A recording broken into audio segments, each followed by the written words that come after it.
Malignant tumors cause countless number of deaths every single year. Two common treatments for solid tumors are radiation and immunotherapy.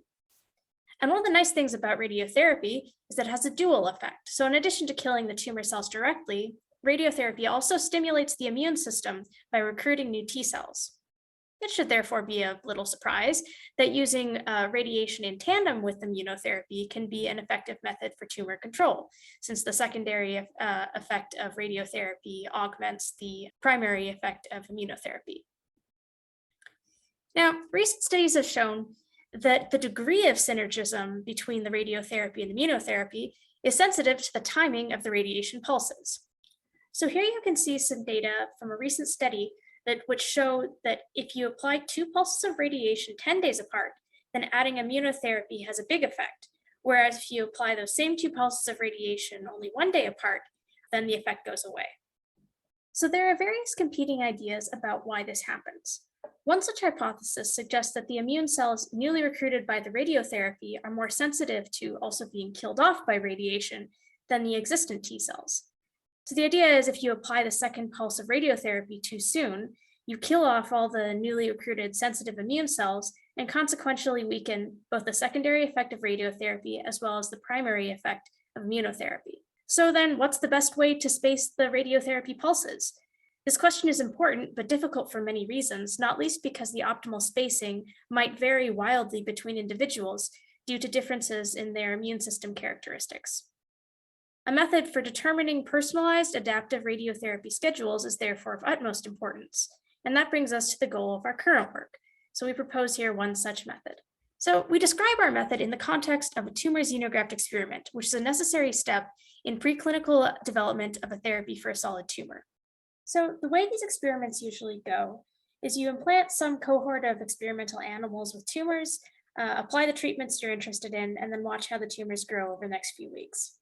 So for example, in a tumor xenograft experiment to study radiotherapy immunotherapy combinations, the treatment arms would likely include a double negative control, an immunotherapy only arm, a radiotherapy only arm, and then various other combinations of the treatments. So we consider here a hypothetical sequential tumor xenograft experiment aimed at not only identifying an optimally timed radiotherapy regimen, but also in modeling a possible subsequent adaptive human trial. So first we implant an animal with a tumor and observe some initial growth sequence. Next, we apply a candidate radiotherapy regimen chosen by some predictive model that relates the growth characteristics and regimen selection to the final day tumor volume. So using this model, you can check all of the potential regimens and pick the best one. As I mentioned, we're looking at a sequential tumor xenograft experiment, so the mice come in one by one. And with the data from each new mouse, we update the predictive model so that the predictions get better over time. Here you can see our method in its most general algorithmic form. It really consists of 4 phases.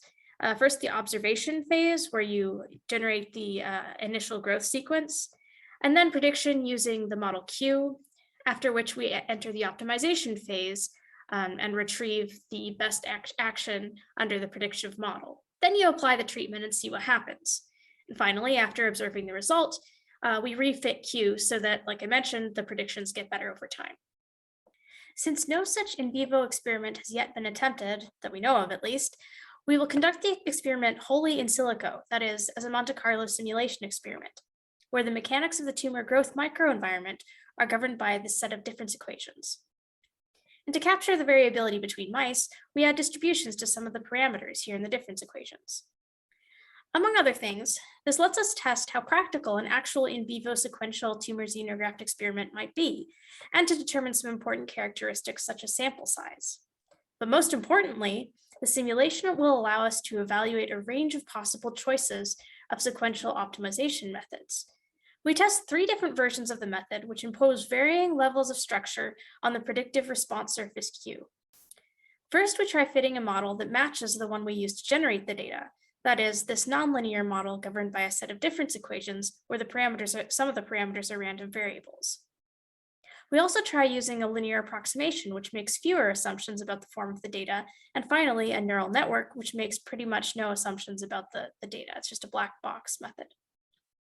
And for simplicity, since our focus is on the radiotherapy spacing, we fix the number of pulses applied, as well as the dose of both treatments and the timing of the immunotherapy.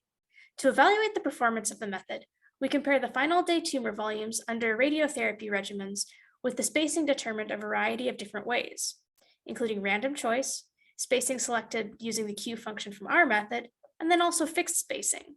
So for each selectable radiotherapy spacing option, we looked at what would happen if you used that spacing for everyone.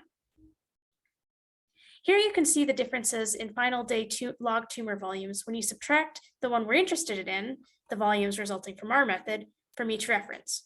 And as you can see, the means and medians are all positive, indicating that our method performs the best in each case. So to summarize, we have developed a method for determining personalized adaptive radiotherapy spacings and shown the effectiveness of 3 different versions of it via a Monte Carlo experiment. Thanks for listening.